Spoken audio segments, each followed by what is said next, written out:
हो गया। हेलो दोस्तों, हाजिर हैं आज एक नए टॉपिक के साथ। तो आइए शुरू करते हैं आज का टॉपिक। और आज का जो टॉपिक है ये पिछले टॉपिक का ही उदाहरण है। पिछले टॉपिक में हम लोगों ने पढ़ा था कि रिजोल्यूशन ऑफ वेक्टर, सदिशों का वियोजन किस प्रकार से किया जाता है। सदिश वियोजन का ही इस बार उदाहरण देखेंगे। एक छोटा सा उदाहरण पूछता है और सवाल ये पूछता है कि लान रोलर को ढकेलने की अपेक्षा खींचना आसान होता है, क्यों? सवाल बहुत अच्छा सवाल है, ध्यान से देखिए। सबके दैनिक जीवन का सवाल है। देखिए, लान रोलर जो होता है ये होता है, इस तरह से बना होता है।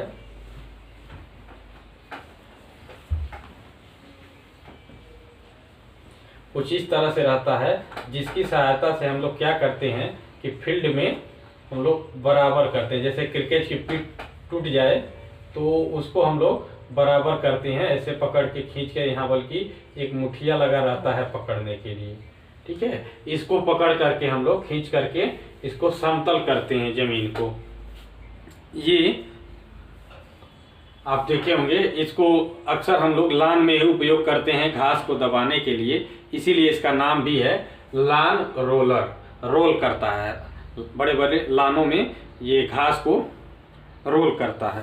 तो इसी को बोल रहा है कि ढकेलने की अपेक्षा खींचना आसान होता है। दरअसल जब हम लोग इसको ढकेलते हैं तो थोड़ा ज़्यादा मेहनत लगता है, और खींचते हैं तो बड़े आसानी से खींच लेते हैं, ठीक है। तो आइए इसी को देखते हैं, ऐसा क्यों है। तो ऐसा आप देखिए ध्यान से, ये जो रोलर है, हम इसका एक भाग यहाँ ये वाला केवल एक क्रॉस सेक्शन ले करके समझा रहे हैं, ठीक है।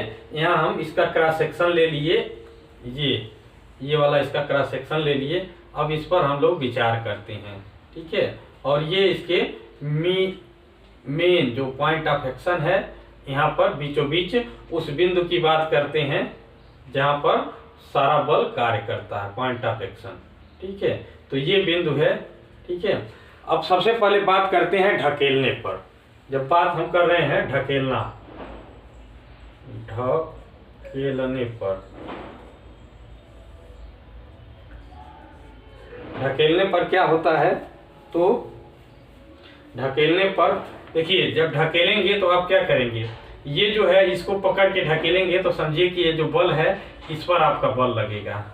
ये देखिए, आप बल इस पर लगा रहे हैं, बल जो है इस पर लगा रहे हैं, ये बल यहाँ पर। अगर आप बल F लगा रहे हैं तो ये जो बल F है आपका, वो इस पर लग रहा है।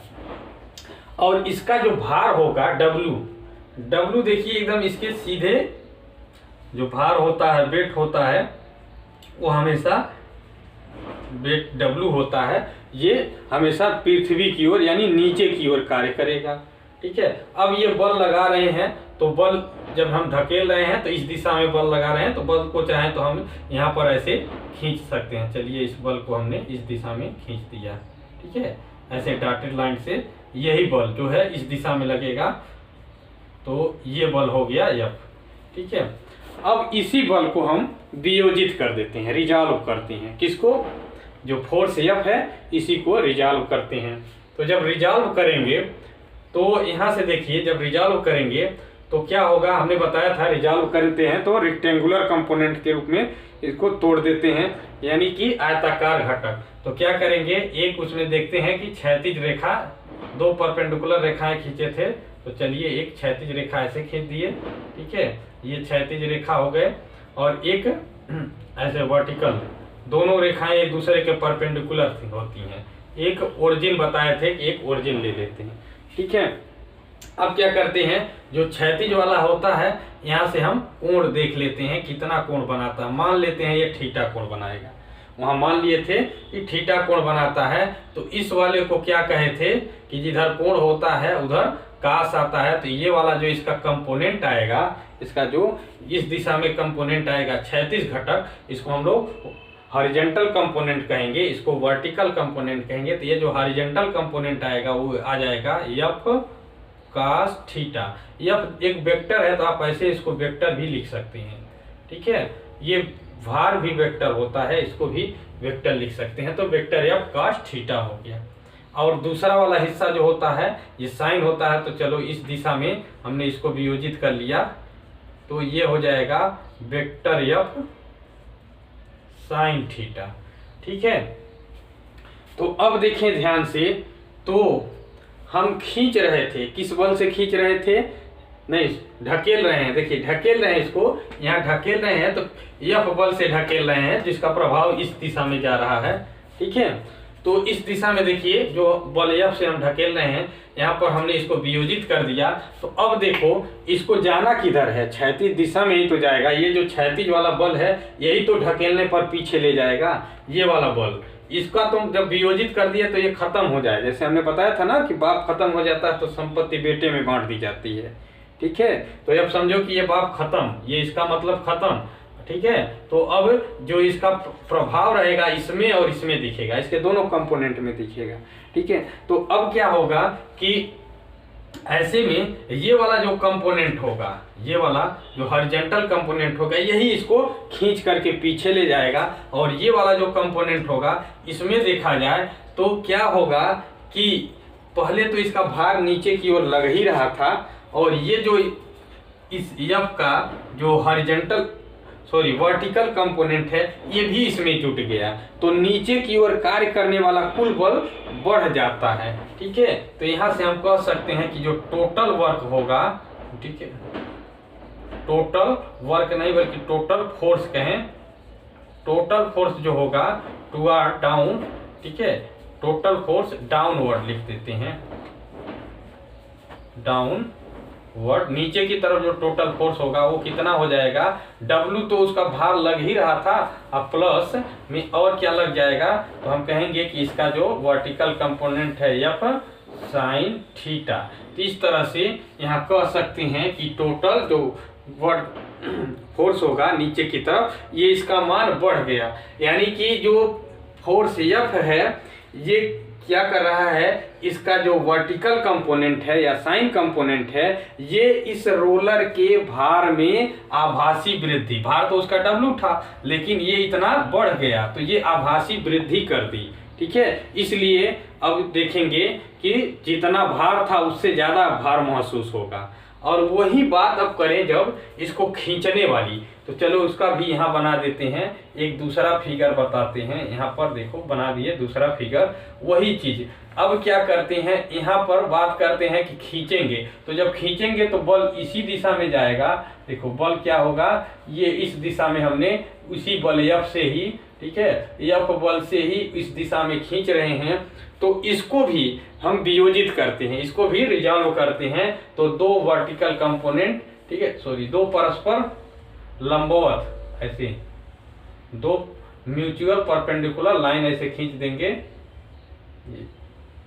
अब देखें, ये भी देखेंगे कि अब यहाँ से क्षैतिज से यानी हॉरिजॉन्टल से अगर ये थीटा एंगल बनाता है तो ये हॉरिजॉन्टल वाला कंपोनेंट क्या हो जाएगा, वेक्टर एफ cos थीटा, और वर्टिकल कंपोनेंट क्या हो जाएगा, तो वेक्टर एफ साइन थीटा, ठीक है। और इसका जो वेट होगा, ये जो रोलर है इसका जो वेट होगा ये हमेशा नीचे की ओर ही कार्य करेगा, ठीक है। तो ये जो है इसका वेट W नीचे की ओर कार्य करेगा। तो अब ध्यान से देखें, ये कब कंडीशन है, ये खींचने पर है, किस कब है, खींचने पर, खींचने पर, ठीक है।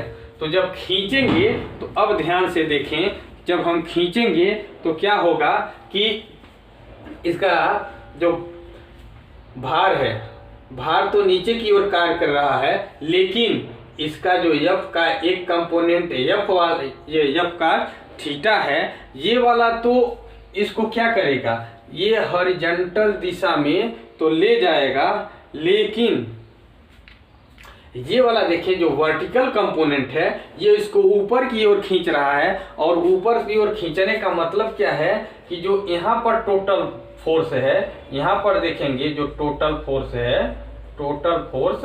तो ऐसे में टोटल फोर्स देखिए क्या हो जाएगा, total force equal to W जो है नीचे की ओर है और F साइन थीटा जो है, F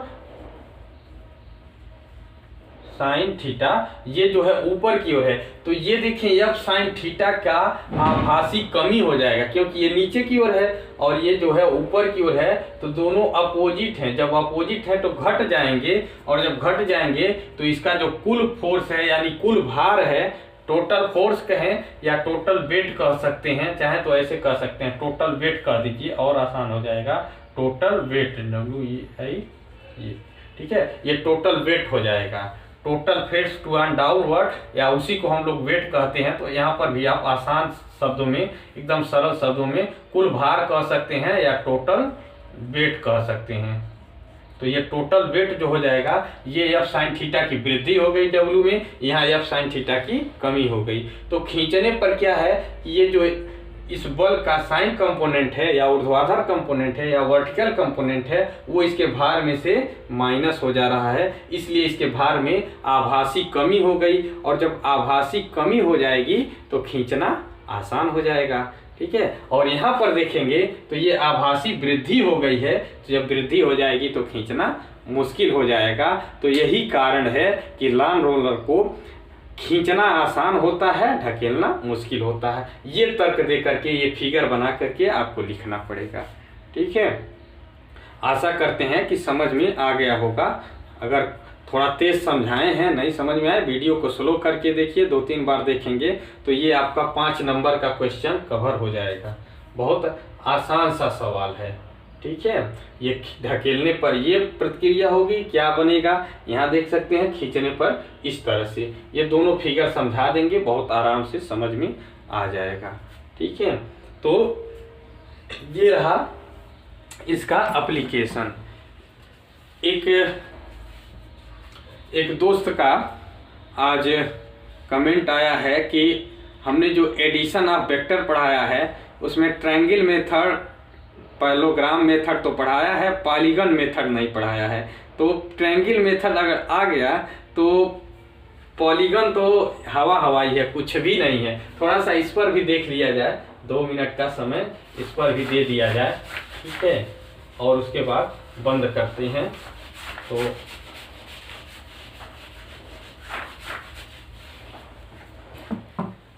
पॉलीगन मेथड, बहुभुज विधि,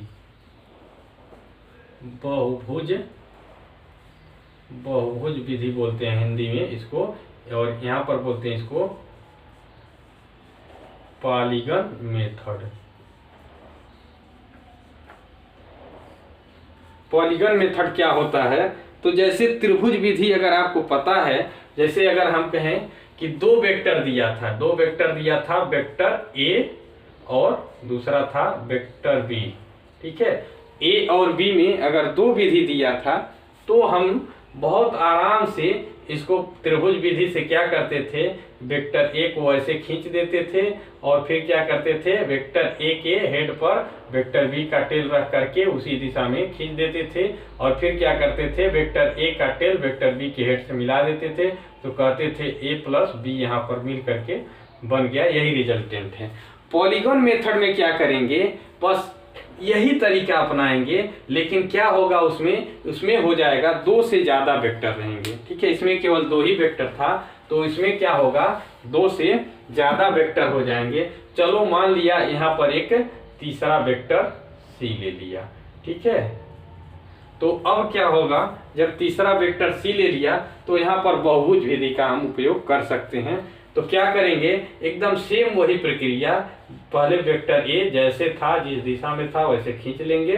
फिर क्या करेंगे, वेक्टर A के हेड पर वेक्टर B का टेल रख करके वेक्टर B खींच लेंगे। और फिर अब अगला जो प्रोसेस है वो आप चाहें तो वेक्टर B के टेल पर, ठीक है, अगर आप चाहें तो वेक्टर B के हेड पर, ठीक है, वेक्टर C का टेल रख करके जिस दिशा में है जितना खींच सकते हैं, ठीक है।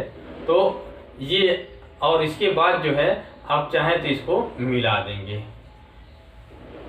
सही तो यही है, लेकिन इसका जो तरीका है आप ये है कि आप ऐसे नहीं करेंगे, बल्कि क्या करेंगे कि सबसे पहले ये प्रोसेस अगर आप नए हैं, शुरुआत करते हैं, तो पहले क्या करेंगे, वेक्टर ए लेंगे, वेक्टर बी लेंगे और वेक्टर ए और बी का रिजल्टेंट पहले निकाल लेंगे, ठीक है। और जब रिजल्टेंट निकाल लेंगे तो इसके साथ जो है सी का, जैसे सी जोड़ा जाता अब इसके साथ जोड़ेंगे, तो अब ये आ गया तो अब ये मिला देंगे। तो सही नियम तो ये है, लेकिन आप जैसे हम पहले बताए हैं वैसे भी कर सकते हैं, आंसर में कोई दिक्कत नहीं है। देखिए हमने पहले क्या किया है, हमने वेक्टर ए लिया है और वेक्टर बी इसमें क्या किया है, जोड़ दिया है। वेक्टर ए में वेक्टर ई जोड़ने के बाद वेक्टर सी को जोड़ दिए हैं, ठीक है। तो ऐसे ही आपको करना है। तो क्या करेंगे, फिर से एक बार देख लीजिए क्या करेंगे। सबसे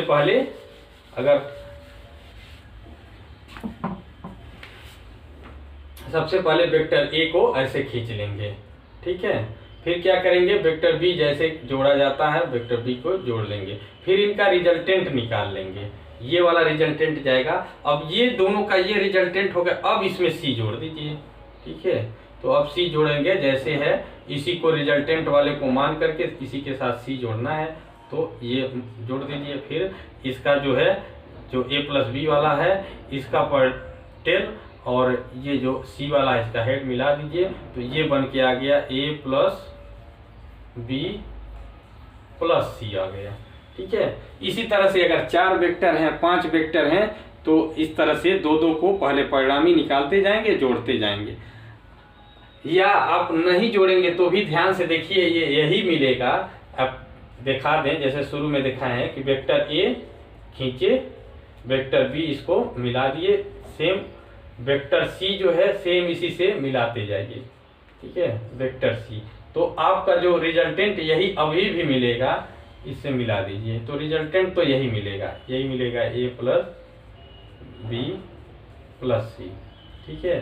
तो ऐसे भी लिख सकते हैं, या ऐसे करके लिखिए या डायरेक्ट ऐसे लिख देंगे, तो ये कोई दिक्कत नहीं है, ठीक है। ऐसे 4 वेक्टर रहेंगे तो ये वाला खींचे और फिर इस पर बढ़ा देंगे, 5 रहेंगे, 6 रहेंगे, और लास्ट में इनिशियल पॉइंट और फाइनल पॉइंट जो होगा वही रिजल्टेंट वेक्टर दिखाएगा। तो इस तरह से ये आसान प्रक्रिया है। तो हमें लगा कि आप त्रिभुज नियम समझ गए तो बहुभुज नियम का कोई बहुत मतलब नहीं रह जाता है। चलिए ये भी निकट गया। तो आज के लिए बस इतना ही रखते हैं। वीडियो को ज़्यादा से ज़्यादा शेयर करें, ज़्यादा से ज़्यादा लाइक करें, और जो लोग नए हैं वो चैनल को तुरंत सब्सक्राइब करें। धन्यवाद।